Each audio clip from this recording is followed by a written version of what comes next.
This is my Module 5 Understanding Ballard Community Schools video. Knowing customs and traditions. At Ballard High School, we're a 3A school located in central Iowa, a pretty successful school, very accepting. We have very few issues here. We're a sought-after district. We tend to get a lot of applications for jobs, different customs and traditions. We have some things like chess club during lunch for a lot of different kids. We have another program called Diamonds and Dudes. So a lot of different things going on here. Our population and characteristics. At the high school, about 65% of our staff have their bachelor's, about 35% have master's. This number was almost the reverse until just a few years ago. We had a bunch of retirements all at the same time. So we have a very young staff. Our staff is very close and even split as far as male and female, 48% female as far as our students, and 52% male. We have a well employed district, mostly white collar jobs, some blue. We have about 13% of our students on free and reduced lunches all. Race, creed, nationality, our school's about 95% white, about 3% African American, 1% Hispanic and other. We're made up of 4 towns: Huxley, Slater, Cambridge, and Kelly. And the median age is in our community is about 34. Communication channels, social media, Twitter for school events. We have a weekly publication called the Bomber Beat, which keeps everybody up to date. Our local newspaper is called the Tri-County Times. Parent communication done through Infinite Campus Messenger, and our newsletter that goes out once a month is called Dimensions. We're about 15 miles from the capital city, which is Des Moines, and about 8 miles from a major college town, Ames. Iowa State University is located there. And we have many local news stations and newspapers to pick from. As far as student groups, we have Student Council, FCA, we have a Saga group, we have a wellness, we have sports groups.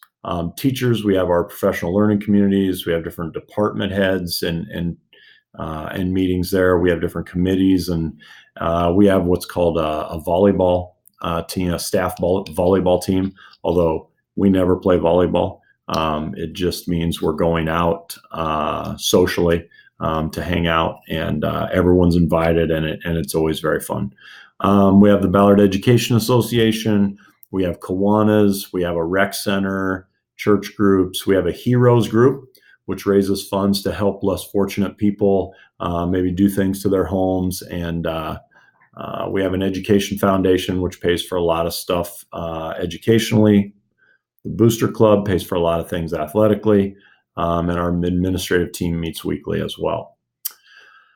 Our school leadership, student council, building leadership team, school board, admin team in the community, things like city council, mayor, planning and zoning. We have a pastoral leadership group. So those are our leadership teams. The community leaders' characteristics, basically chain of command is big. Principals have an open door policy. People from the community can come in. Our teachers can come in and feel comfortable talking to our principals. Our teachers are our biggest PR people in the community. The things that if they believe in what's going on and they're excited about it, they're going to be able to share that with people in our community. Our community leaders are the mayor, the city council. Those meetings are easily accessed as well. Our economic conditions, we're a tax poor district. In other words, we're kind of a rural district, but we don't have a lot of taxable farm ground, and we don't have a lot of businesses. So we have a very high tax rate among our citizens. Our tax rate is about 14%. Our sales tax in Story County is 7%. Our average teacher salary is around $50,000, and the average cost of a home is a little over $200,000 in our district.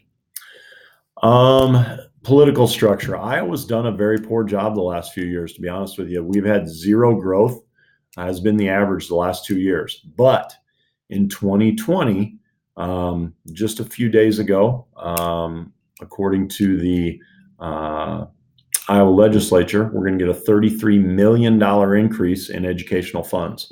So that should be huge. The Board of Education is our top of chain of command in our district. Problems occur when links are skipped. People have a complaint and they go straight to the superintendent or straight to a school board member. Our district does a good job of rerouting those people down into the proper chain of command so that they start with, at a more local level with a principal or a director of student services or whatever the situation might be. Social tensions in our district and in our school a lot of time come from social media. Probably 90% of the issues I deal with on a daily basis are because of social media. And then socioeconomic differences and a lot of political differences. School board meetings are open to the public. We send highlighted emails to all the stakeholders, with all the latest information on school board meetings. Our websites, the county, community, and school websites are all there for people to access. District board superintendent principal. That's kind of the chain of command. That's kind of the power structure. Within a building, it goes principal, student services coordinator, counselors, and then teachers. And then BLT, our building leadership team, they meet regularly and they give the principal input that is used on a regular basis. Multicultural issues, being aware of dress, different ways that people may want to represent themselves, different holidays that may be important to students. And we need to constantly work to make our students more aware and more in touch with multicultural issues because we don't have a lot of them. Who has the influence on the board? Who has the influence on the superintendent? Who has the influence on the principals? Well, you'd hope no one really is able to bend their ear in an inappropriate way. The bottom line is people, in power must not be influenced by outside forces, and the chain of command must be followed. We use Infinite Campus Messenger and Google Forms for polls and surveys. We also have district-wide meetings to measure public opinion. We get the results from these surveys and we put it to use, improving student learning, making our district and community a better place. I hope you've enjoyed my video on Module 5. Thank you very much.